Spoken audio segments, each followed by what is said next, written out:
हमने वैद्यकीय आरोग्य विभाग उल्लासनगर महानगर पालिका की ओर से 5 नंबर के हिल लाइन पुलिस स्टेशन के अंतर्गत एक डॉक्टर होम्योपैथी डॉक्टर है, डॉक्टर भरत कुमार जायसवाल। उनके काफ़ी सारे यहाँ पर हमारे पास शिकायतें दर्ज हुई थी, शिकायतें प्राप्त हुई थी।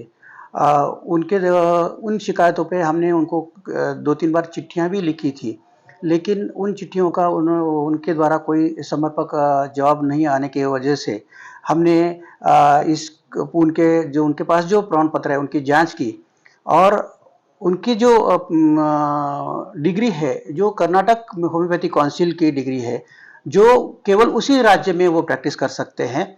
लेकिन उनको अगर महाराष्ट्र राज्य में प्रैक्टिस करना है तो महाराष्ट्र होम्योपैथी काउंसिल का प्रमाण पत्र बहुत आवश्यक होता है, जो उनके पास नहीं था।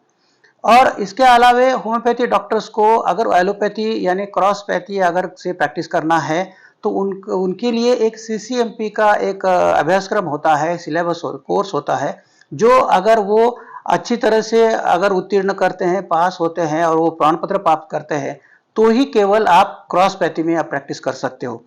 उस डॉक्टर के पास ना तो महाराष्ट्र की वैलिड होम्योपैथी की डिग्री है, ना ही सीसीएमपी का उनके पास सर्टिफिकेट है।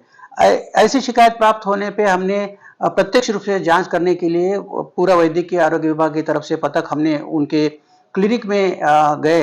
वहाँ हमने देखा कि 7-8 उन्होंने बेड डाले थे, जिस तरह से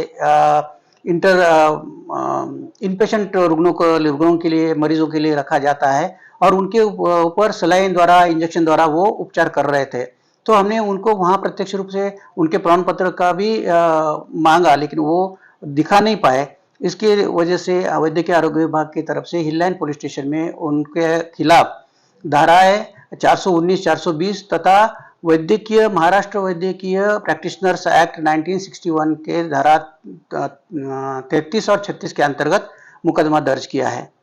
इसलिए मैं सारे जनरल प्रैक्टिशनर्स को मैं उल्लासनगर महानगर पालिका की ओर से आह्वान करता हूं कि आप अपने पास जो उचित प्रमाण पत्र है उसी की आप प्रैक्टिस करें। क्रॉस पाथी के लिए अगर आपके पास पर्याप्त अगर सर्टिफिकेट नहीं है तो आप उसका प्रैक्टिस ना करें, अन्यथा वैद्यकीय आरोग्य विभाग की ओर से इस तरह से कार्रवाई की जा सकती है। कोणार्क, अपना शहर, अपनी बातें।